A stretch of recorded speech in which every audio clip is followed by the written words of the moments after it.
화성의 한 조용한 시골 마을. 밤 9시가 조금 안 된 시간. 버스 한 대가 멈춰서고 어린 여인이 한 손에 작은 케이크 상자를 들고 내린다. 그 어둠 속에서도 그녀의 마음은 들떠 있었다.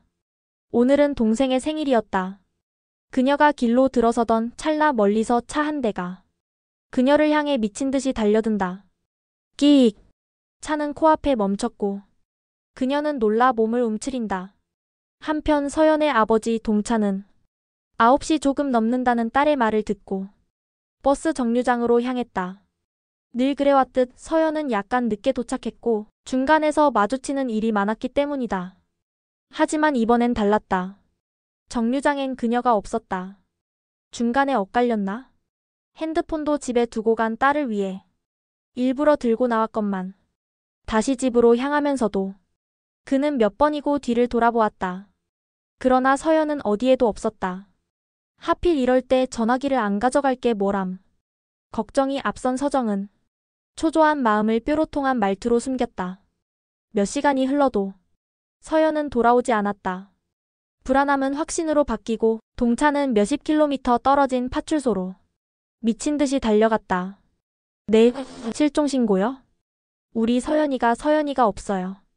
버스 정류장에서 만나기로 했어요. 형사님, 제발 우리 딸 좀 찾아주세요. 아, 지금은 어렵습니다. 날이 밝는 대로 찾아보겠습니다. 우선 실종 신고부터 하시죠.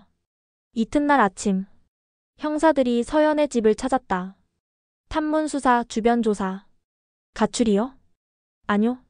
형사님, 케이크 사들고 9시까지 정류장에서 만나기로 했다니까요.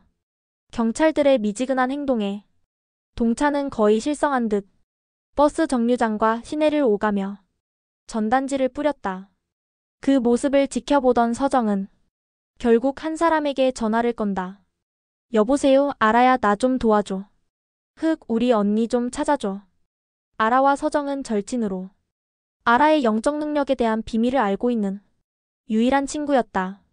엄마가 돌아가시고 사당을 이어받아 조용히 살아가던 아라는 이번만큼은 외면할 수 없었다. 몇 시간 후 서정은 언니의 물건을 들고 아라를 찾았다. 며칠째 먹지도 자지도 못한 얼굴. 한참 동안 기도를 올린 아라는 서연을 느끼게 되었다. 정류장에서 그녀의 시선이 머물러 있음을 느꼈다. 다음 날 일찍 아라와 서정은 버스 정류장으로 갔다. 아라는 서연의 감정이 느껴졌다. 기쁨과 설렘.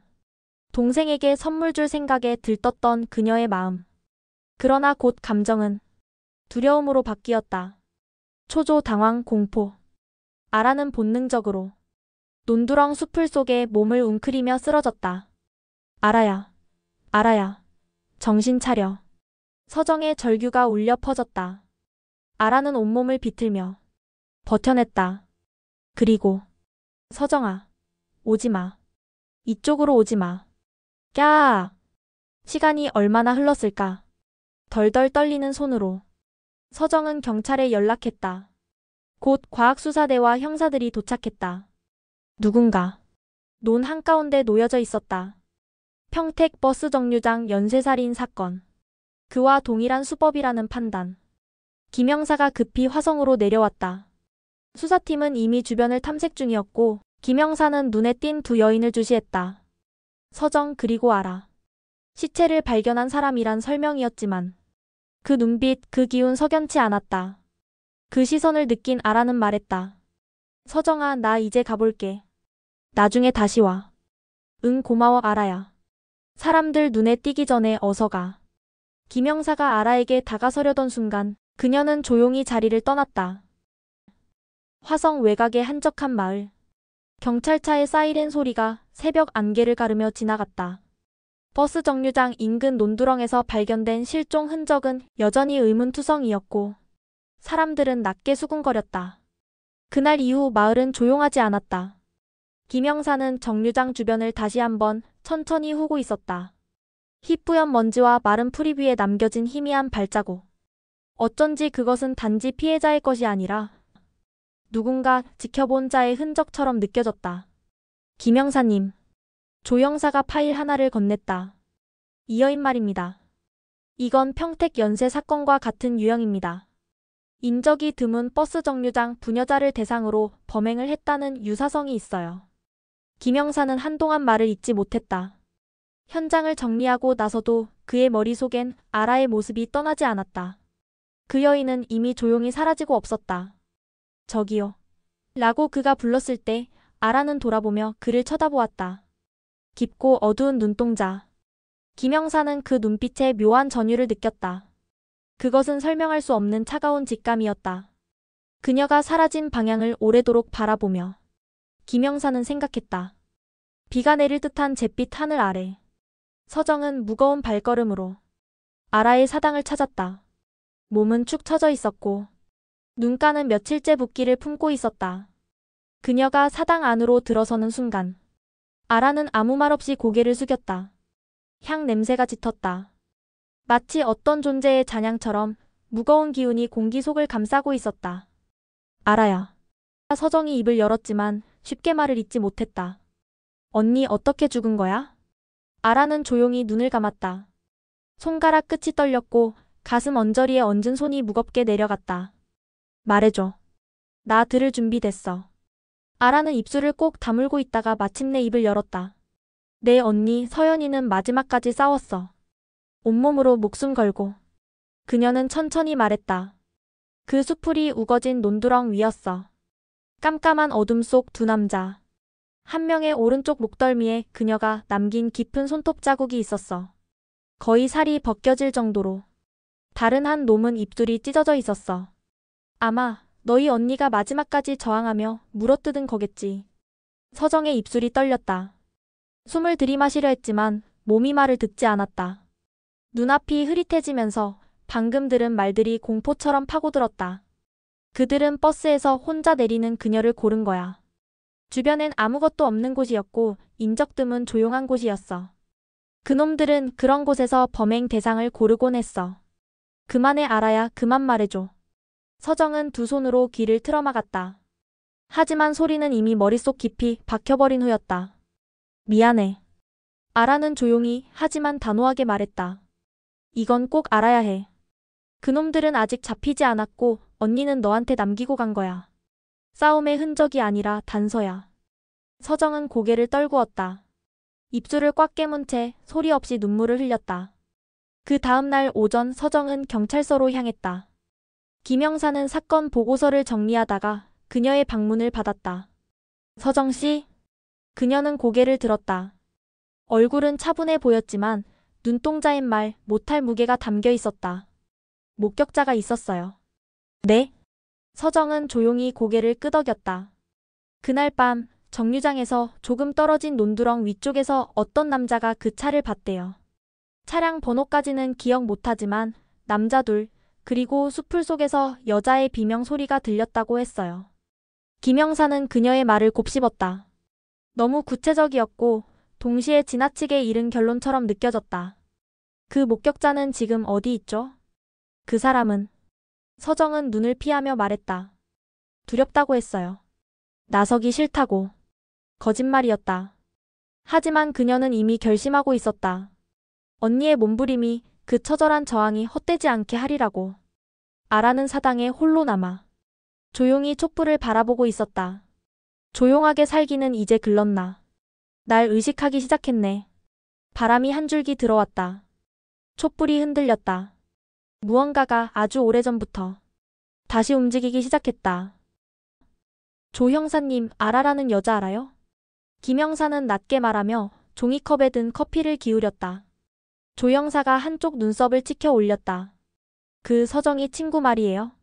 무당 손녀라던데요. 김영사는 커피를 내려놓고 천천히 말했다. 그날 새벽 현장에서 같이 있었잖아요. 갑자기 시체를 찾았다고 들었는데. 근데 왠지 눈빛이 심상치 않았어요. 눈빛이 묘하더라고요. 사람의 눈 같지도 않고요. 조 형사는 피식 웃었다. 그걸로 사람 조사하자는 건 좀. 아니, 느낌이 와요. 그 직후에 애가 갑자기 사라지더라고요. 이름도 말 안 하고. 근데 며칠 뒤에 서정이가 와서 목격자가 있었다고 해요. 누군진 말도 안 해요. 느낌상 그 여자애랑 관련이 있다 싶어요. 조사해봐요. 조 형사가 고개를 끄덕였다. 김 형사는 경찰 신분으로는 그녀를 만날 명분이 없어 애가 탔다. 결국 그는 핸드폰을 꺼내 인터넷을 뒤져 예약 페이지를 눌렀다. 신점 예약. 고객명 김철용. 생년월일 1988년 5월 9일. 뭐 어때? 한 번쯤 점이나 보는 거지. 몇 시간 후 조 형사가 혀를 내두르며 김 형사에게 서류를 내밀었다. 우와, 이거 보통 무당이 아닌가 본데요? 예약이 하늘의 별 따기예요. 벌써 내년 예약까지 다 찼대요. 개별적으로 메시지를 넣어야 예약이 된대요. 무슨 소리예요? 난 내일로 예약 잡혔는데요. 예. 어떡해요? 조 형사가 눈이 휘동그레졌다. 하루 뒤 한옥 스타일의 오래된 사당 앞에 선 김 형사는 양복 차림으로 서 있었다. 누가 뭐래도 완벽한 셀러리맨이야 자신하며 창에 비친 모습에 취해 있을 때 좁은 마당 끝에서 검은색 고무신을 신은 노년의 여인이 손짓했다. 김철용 씨, 이리 들어오시지요. 무아님이 기다리고 있어요. 아, 예. 신발을 벗고 문지방을 넘자 향냄새가 코끝을 찔렀다. 안쪽에서는 조용한 국악이 흐르고 있었고 뒤로 묶은 머리를 늘어뜨린 채 차분한 표정으로 앉아 있다가 고개를 들었다. 그녀의 눈이 형사를 정면으로 꿰뚫었다. 들어오시죠. 사업은 보러 오셨다면서요? 김 형사의 눈이 커졌다. 내가 뭘 보러 왔는진 어떡해. 예약란에 사업운이라고 적으셨더라고요. 꽤나 신중하신 분이네요. 형사님 치고는. 내가 형사인 거 어떻게 알았지? 아라는 천천히 붓을 내려놓았다. 입꼬리를 아주 살짝 냉소적으로 올리며 말했다. 신이 알려줬어요. 그녀는 눈을 내리깔았다가 다시 고개를 들며 한마디를 툭 내뱉었다. 거짓말이에요. 형사들은 앉을 때 왼손으로 허리춤을 만지작거리죠. 무의식 중에 총을 확인하는 습관. 그리고요. 아라는 천천히 김 형사를 올려다봤다. 제 이름 말 안 했는데 아라씨라고 부르셨죠. 그 순간 딱 감이 왔어요. 김 형사는 입을 꾹 다물었다. 잠시 후 괜히 기침을 하며 태연한 척했다. 아무튼 그 점 좀 봐주시죠. 아라는 상을 돌리고 촛불을 바라보았다. 형사님, 오늘의 운세는 큰 소리치다 들통나는 운이에요. 뭐? 그쪽이 궁금한 건 제 과거겠죠? 저를 계속 사람이 아닌 듯한 눈으로 쳐다보시고. 아라는 살짝 몸을 기대고 조용히 속삭이듯 말했다. 형사님, 이건 신점이에요. 형사 신분으로 이 공간에 들어오신 거 꽤 큰 신의 노여움을 부를 수 있어요. 김 형사는 마른 침을 꿀꺽 삼켰다. 그 순간 벽 쪽에 걸린 방울이 스르륵 울렸다. 그는 번뜩 고개를 돌렸다. 이거 자동으로 울리나? 아뇨. 그런 식으로 반응하는 건 죄 지은 사람이 왔을 때만 그래요. 김 형사는 일어나려다 다시 앉았다. 점은 봐주실 거죠? 아라는 담담하게 웃었다. 이미 봤어요. 형사님, 돌려 말할 필요 없어요. 이제 본론하시죠. 김 형사는 한 박자 늦게 웃었다. 그렇게 눈치가 빠르다니 진짜 신 내림받은 거 아니에요? 형사님, 준비를 하고 오셨기를 바래요. 아라의 눈이 빛났다. 김 형사는 잠시 눈을 피했다가 조심스럽게 말했다. 며칠 전 한 여자의 시신이 발견됐습니다. 익명 신고였고 위치가 너무 정확했어요. 마치 누군가 그곳에 있던 걸 알고 있었던 것처럼. 아라는 대답하지 않았다. 김 형사는 말을 이었다.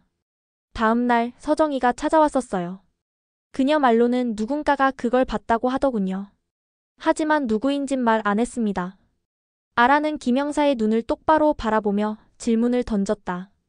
형사님, 겨우 그런 질문을 하시려고 오신 거예요? 짧은 정적. 그리고 아라가 피식 웃었다. 뭔가 저에게 범인의 모습이라든가 증거라던가 단서 그런 걸 물어보실 줄 알았는데? 예? 시간만 낭비했네요. 아라가 말을 잘랐다. 형사님, 예약하고 바로 다음날 저와 만날 수 있는 게 우연일 것 같아요. 그녀는 천천히 돌아서며 말했다. 용건은 끝났죠? 이제 돌아가세요. 아니, 아라씨. 시간을 많이 못 드려요. 지금까지 고민 중이셨거나 의문이 들었던 사항 단서가 될 만한 것들을 생각해서 물어보세요. 그 말에 김 형사는 입술을 꾹 다물고 생각했다. 먼저, 그동안 그를 괴롭혔던 의문점이 한 가지 떠올랐다. 그럼 아라씨, 이거 하나 물어봅시다. 평택과 화성의 나들목의 사이에 공사장들과 대학교들이 있어요. 모두 다 차를 갖고 다녀야 갈 수 있는 위치에 있어서 모두 용의선상에 있는 곳이죠. 공사장 쪽도 마찬가지죠. 모두 용의선상에 있어 놔서 이 수사 인원으로는 시간이 너무. 아라가 또 한 번 말을 잘랐다. 어린 학생은 아니에요. 적어도 아저씨 또래 정도 그 이상의 나이일 거예요. 그걸 어떻게. 그냥. 믿던 안 믿던 그건 김영사님 몫이에요. 갑자기 아라가 옆에 방울을 잡았고 흔들었다. 눈을 감더니 알 수 없는 주문을 외우기 시작했다. 순간 촛불이 흔들리기 시작하고 김영사의 등줄기가 오싹해졌다. 천천히 눈을 뜬 아라는 김영사에게 말했다. 감이 좋으시대요. 촉을 믿으세요. 목을 다친 그놈이 심하게 다쳤대요. 많이 아파한대요. 그는 벌떡 자리에서 일어났다. 방문을 나서며 다시 한번 아라를 돌아봤지만 그녀는 더는 눈을 마주치지 않았다. 사당 문이 닫히고 조용한 마당을 지나쳐 사당 끝을 향해 김영사가 뛰듯이 걷다가 핸드폰을 들었다. 조 형사님, 인근 병원 약국 모두 수색하세요. 목을 긁히거나 다쳐서 온 사람 있는지 조사해보세요. 조 형사님, 지금 바로. 병원, 약국, 응급실 모두 확인하세요.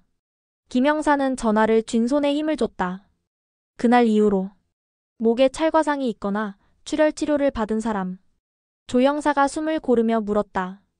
대체 무슨 일이에요? 무슨 단서라도 생긴 거예요? 김영사가 짧게 대답했다. 급해요. 조 형사님. 자세한 건 나중에 설명할게요. 조 형사가 현장 인근 병원이며 약국들을 빠짐없이 탐문하였다. 한 약국에서 드디어 실마리가 잡혔다. 약사가 살짝 고개를 갸웃하다가 입을 열었다. 며칠 전에 목에 피가 나던 남자가 약만 받아갔어요. 조 형사가 주변을 둘러보며 말했다. 감시 카메라 있죠? 경찰서 영상 분석실. 영상 재생. 형체가 뭉개진 차량 한 대가 약국 앞에 서고 한 남자가 비틀거리며 들어선다. 정지. 넘버 플레이트, 희미한 라이트 조명 아래. 순간적으로 드러나는 숫자들. 조 형사가 소리쳤다. 잠깐만. 영상이 너무 흐려요. 어라? 번호가 보이네? 흐린 화면에 차량의 번호가 보인다. 김영사 곧장 반응한다. 지난달 그 화성건설 현장 근처 살인사건 때 지나갔던 모든 차량과 대조해봅시다. 사당 안. 촛불이 가늘게 흔들리고 방울이 미세하게 떨린다. 아라는 조용히 눈을 감았다. 향이 타들어간다. 다가오고 있어. 더 가까이, 더 깊숙이. 전화 울림. 형사님. 시체가 또 한 구 발견됐습니다. 어디죠? 화성시. 그 무아 신당 근처 폐 양계장에서요. 김영사의 눈이 잠시 흔들린다. 버려진 양계장 비닐하우스 창고. 현장 보고를 받고 달려온 조 형사. 그리고 김영사. 형사들의 손전등 불빛 사이로 흰 천에 덮인 피해자가 보인다. 주변에는 싸운 흔적이 심하게 남아있다. 닭장 틀이 깨져 여기저기 흩어져 있었고 깨진 틀 모서리에 머리카락과 피가 묻어 있었다. 조 형사가 말한다. 이전 피해자들보다 훨씬 격렬하게 저항한 흔적입니다. 시체의 손목과 발목엔 산업용 실리콘 끈으로 급하게 묶어놓은 모습이었다. 김영사는 요리저리 현장을 둘러보다가 조용히 말했다. 이번엔 혼자 한 짓 같은데? 부검소. 조 형사가 김영사에게 보고서 서류를 건넨다. 저번 김서연 사건 때 손톱에서 검출된 DNA예요. 김영사는 서류를 넘기다 갑자기 정지한다. 서연의 손톱이 놓지 않았던 그 증거. 드디어 돌아왔군. 조 형사가 이어 말했다. DNA는 희미하게 겹쳐져 있습니다. 2명 이상이에요. 김영사의 눈이 흔들린다. 그는 핸드폰을 꺼내 아라에게 전화를 건다. 하지만 신호만 가고 받지 않는다. 여기서 나온 모든 혈흔들을 채취해요. 조 형사에겐 현장 단서 정리와 DNA 분석 요청을 맡기고 김영사는 곧장 무아 신당 방향으로 출발했다. 김영사가 어두운 신당 마당에 들어서자 불 꺼진 안에서 작은 소리가 들린다. 딸랑딸랑. 김영사 문을 밀쳐 연다. 향 연기 사이로 아라가 앉아있다. 그의 도착을 이미 알고 있었다는 듯 천천히 고개를 든다. 늦었네요, 형사님. 신당 안 숨을 몰아쉬며 자리에 앉은 김영사. 그를 바라보는 아라는 놀라울 만큼 차분했다. 아라씨, 당신은 알 수 있죠? 이번에도 말해줘요. 그놈들이 흘린 단서. 아라는 차가우면서도 단호하게 말했다. 형사님, 현장에 다녀오신 분이 그런 말씀을 하세요? 시간이 없어요. 피해자가 또 생길 것 같단 말입니다. 역시 감이 좋으시네요. 피해자들의 몸부림이 오히려 그들의 충동을 자극했어요. 죄 없는 사람들이 더는 죽게 둘 수 없어요. 도와줘요, 아라씨. 아라는 눈을 감았다. 사당의 신들이 보내온 경고가 머릿속을 파고든다. 노출되면 위험하다는 속삭임. 하지만 그녀는 이미 결심했다. 좋아요. 현장으로 가요. 양지마을 뒷골목. 어두운 숲을 사이로 난 좁은 길. 가로등은 고장나 있고 밤바람만이 잎을 흔든다. 두 사람이 사라진 그 골목. 멀찍이 어둠 속에서 누군가 그들을 응시한다. 짧게 타오른 담배불 하나. 폐양계장 안. 젖은 흙냄새, 부서진 닭장, 널브러진 사료통. 김영사는 조심스레 주변을 살핀다. 그때 아라가 한 지점에서 멈춰섰다. 아라가 희미하게 중얼거리며 말했다. 그 사람이 여기 있었어요. 그녀의 손이 목을 감싼다. 숨이 가빠지고 눈을 감은 채 떨리는 입술이 말을 잇는다. 아라는 점점 숨이 가빠졌다. 질식 비명 눈물 띄었어요. 피했어요. 밀쳐냈고 그때 떨어뜨렸어. 정신없이 무릎을 꿇은 아라. 부서진 닭장 틈을 헤집더니 검은 마이크로 SD 카드를 집어든다. 형사님, 이거예요. 기억장치? 그놈이 찍은 거야. 자신이 저지른 걸. 피해자가 몸부림치다가 핸드폰이 부서졌고 이게 튕겨나간 거지. 아라가 불안 섞인 목소리로 말했다. 그럼 이 안에. 김영사가 무전기를 꺼냈다. 분석팀 호출해요. 최우선으로 복원해야 합니다. 경찰서 내부의 포렌식실에는 형사들이 요원을 둘러싸고 있었다. 일부 손상됐지만 복원 가능입니다. 화면이 켜진다. 처음엔 흐릿한 이미지. 그리고 고통에 일그러진 피해자의 얼굴. 김영사 격분하며 말했다. 미친놈.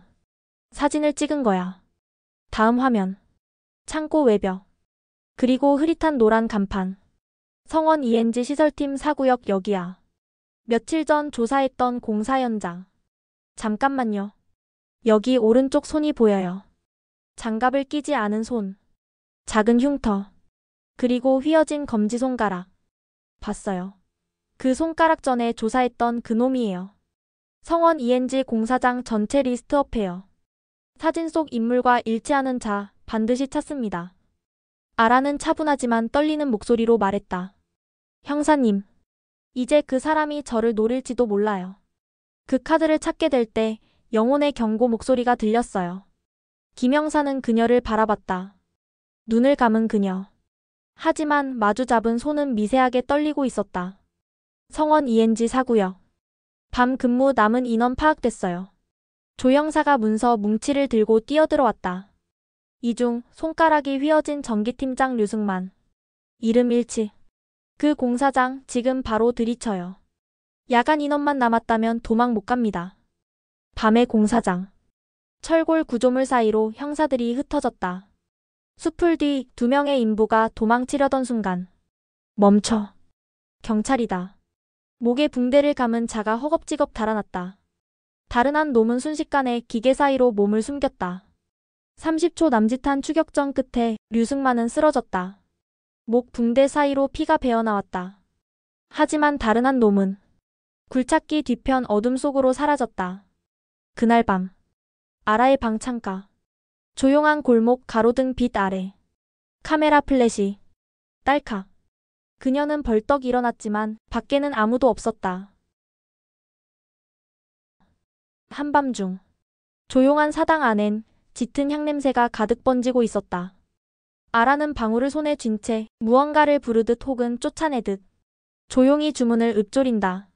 어둠 속에 깃든 자여 이곳에 들지 말라. 신이 머무는 땅에 불순한 뜻을 품지 말라. 짧고 간결한 주문이 반복되자 촛불이 가늘게 흔들리고 사당 안의 공기는 더욱 팽팽해진다. 그녀의 눈이 천천히 감긴다. 마치 다른 감각을 열겠다는 듯이. 그때였다. 지붕 너머로 무언가 스며드는 기척이 있었다. 누군가 지켜보는 느낌. 아라의 손이 살짝 떨렸다. 방울은 울리지 않았지만 무언가 지나갔다. 아라야? 문이 열리며 할멈이 들어왔다. 저고리 위에 두툼한 조끼. 손엔 주전자. 한밤중에 무슨 주문이냐. 목련님이 자꾸 깨워. 뭔가 오고 있는 거지? 아라는 고개를 들었다. 불안해서요. 오늘따라. 할멈은 그녀 곁에 앉아 작은 목소리로 말했다. 오늘 목련님의 얼굴이 유난히 어두워 보이더라. 두 사람 모두 동시에 고개를 돌렸다. 밖에 인기척이 뚝 끊겼다. 무언가 분명히 거기 서 있다가 사라져버린 느낌이었다. 아라는 창가로 다가가 조심스럽게 밖을 내다봤다. 텅 빈 마당. 바람 한 점 없는 방. 하지만 풍경은 알 수 없는 방향으로 흔들리고 있었다. 할멈. 아라는 조용히 방울을 내려놓으며 미소 지었다. 너무 걱정 말아요. 다들 저를 너무 과잉보호하세요. 하지만 그 손끝은 아직도 가느다랗게 떨리고 있었다. 다음 날. 아라는 다시 사당 안에서 향을 피우고 있었다. 기도는 이어졌지만 전날 밤의 기척은 아직 어깨를 짓누르고 있었다. 틈 너머. 스르륵 검은 그림자가 다가온다. 그는 조용히 그리고 빠르게 사당 안으로 스며들었다. 그 순간 등 뒤에서 들려온 쉰 목소리. 가만 있어. 겁대가리 없는 아가씨네. 놀란 아라가 몸을 돌리려 하자 거칠게 목덜미를 움켜쥐는 손. 소리 지르지 마. 아가씨. 그 순간. 지금이야. 위장한 아라가 몸을 날려 팔을 꺾는다. 경찰이었다. 가발, 의상, 피부톤까지 완벽하게 위장한 비공식 유인 작전. 잠복 중이던 조영사가 소리친다. 붙잡아. 무장 가능성 있어. 범인은 펄쩍 도망쳤지만 앞길은 이미 경찰들로 막혀 있었다. 그 밤 이후 아라는 김영사에게 조용히 전화를 걸었다. 형사님, 그 사람이 사당에 왔었어요. 조용히 와주세요. 아무도 몰라야 해요. 김영사는 말없이 도착했다. 사당 앞마당을 둘러보던 그의 눈에 창가 앞 깊이 찍힌 족적과 버려진 담배꽁초 2개가 들어왔다. 정확히 이 자리에 섰었군요. 아라가 단호하게 말했다. 그 사람 절 기억했어요. 그리고 다음 타겟으로 정한 거예요. 그날 오후 아라는 서정의 집을 찾았다. 서정은 놀라고 기쁜 얼굴로 문을 열었다. 아라야, 정말 괜찮은 거지? 지금은 괜찮아. 너한테 오고 싶었어. 그날 밤 아라는 그 집에서 하룻밤을 보낸다. 하지만 알고 있었다. 바로 지금이 그가 다시 움직일 시간이라는 걸. 사당한 신당에서 김영사는 신뢰할 수 있는 인원만 따로 불렀다. 공식 작전 아닙니다. 기록 남기지 마세요. 놈은 이미 마지막 타겟을 정했습니다. 우리가 먼저 기다립시다. 이튿날 아침. 서정의 집. 조용히 앉아있던 아라의 휴대폰이 진동했다. 끝났습니다. 2명 모두 잡혔어요. 이제 안전해요. 아라는 짧게 숨을 들이쉰다. 감사합니다. 며칠 뒤 경찰서 복도. 서정과 함께 온 아라는 복도 끝에서 김영사와 마주쳤다. 말없이 서로를 바라보다 김영사가 먼저 말했다. 당신 아니었으면 못 잡았을 겁니다. 아라는 작게 웃으며 고개를 끄덕였다. 근데 말입니다. 어떻게 아는 거죠? 신이 말해주나요? 김영사의 말이 끝나기도 전. 아라는 그를 쌩 지나치며 무시해버렸다. 아, 인정하죠. 당신은 진짜 특별한 능력이 있어요. 멋쩍게 웃는 김영사. 그리고 던지듯 말한다. 앞으로도 계속 좀 귀찮게 할지도 모르겠네요. 아라는 냉정하게 대꾸했다. 아뇨. 엮지 마세요. 형사 일 떠넘길 생각이시죠? 역시 내 생각을 읽으시는군요. 그렇게 세 사람의 뒷모습이 복도 끝을 향해 걸어간다. 어둠의 목격자. 7장 귀환의 밤. 끝.